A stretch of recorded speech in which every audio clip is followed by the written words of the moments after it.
дошли на борда на корабът Габриела. Напрежението е голямо. Опитвам се да ходя като господин Спасов, като морски вълк. Ето е нашата каюта. 53-15. Ето това представлява. Дрехи, куфър, огледало, легло. Тук, за съжаление, няма изглед, защото сме под морското равнище.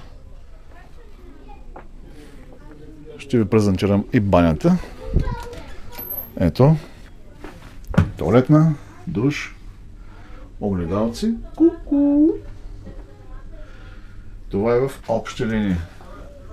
След малко корабът потегля и аз ще се отправя на палубата.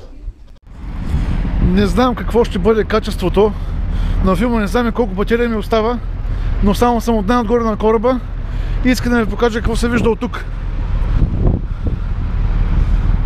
За спомен от Стокхолм до Хелзинки. На върха на кораба всеки момент ще тръгне, най-вероятно ще ме изгонят, но си заслужаваше да се погледне тази панорамна гледка.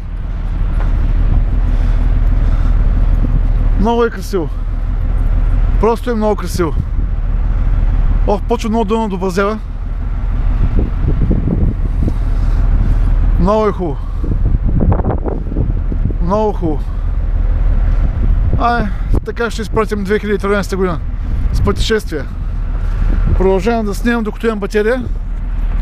Вижда се усмивката в лицето ми, но се вижда, де. Сега сигурно ще се вижда. Хе-хе, голям кеф. Днеска пътувах на кораб, влак, рейс.